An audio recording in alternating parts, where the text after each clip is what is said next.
Καρδιά μου, κι αν δεν σε μάραναν φαρμάκια και φαρμάκια. Ενώ σπάνιες ήταν οι χαρούλες, πιο σπάνιες και από σπάνιες. Στα δάχτυλα του ενός χεριού μετριούνταν. Αλήθεια, για να δούμε τη χάρη και η ψυχή μου που σαν χαρά να αξίζει, Σίγουρα η καρδιά μου έγινε περιβόλη όταν είδε τον εμετό που έκανε ο Κλέονας ξερνώντας στο δημόσιο 5.000 λίρες. Έπλεα πραγματικά σε πελάγι ευτυχίας.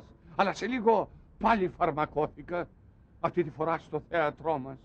Εκεί που με το στόμα ανοιχτό περίμενα εσχύλο, ακούω τον Κύρικα να λέει στο Θέογνη το ψώνιο: «Θέογνη, ανέβασε το θεία σώσου στη σκηνή. Βάλτε με το νου σας, τι χαλασμό ένιωσα στην καρδιά μου,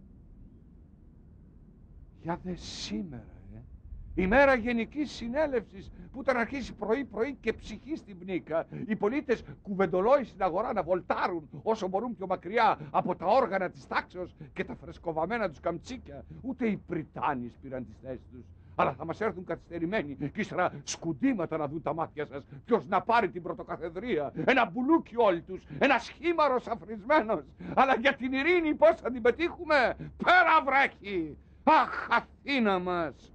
Αθήνα! Όμως εγώ έρχομαι πάντοτε πρώτος και πιάνω τη θέση μου στη συνέλευση, και όπως με τρώει η μοναξιά, αναστενάζω, τανιέμαι, χασμουριέμαι, κλάνω, ξύνω τα νύχια μου, στη γη γραμμές χαράζω και αφήνω το μυαλό μου να πετάξει στο περιβόλι μου, νιώθοντας έρωτα για την ειρήνη, μίσος για την πρωτεύουσα, πόθο για τις αχαρνές στο Δήμο μου, που ποτέ δεν μου είπε αγόρασε ξύδι, αγόρασε αλάτι, αγόρασε λάδι, αγόρασε, αλλά μου τα έδινε όλα, τα πάντα χάρισμα, και έτσι δεν ήξερα τι γάγκρενα είναι αυτό το αγόρασε. Όμως έρχομαι τώρα αποφασισμένος να γιουχαίσω, να διακόψω, να εξευτελίσω τους ρήτορες, αν αγορεύσουν για άλλο θέμα και όχι για την ειρήνη.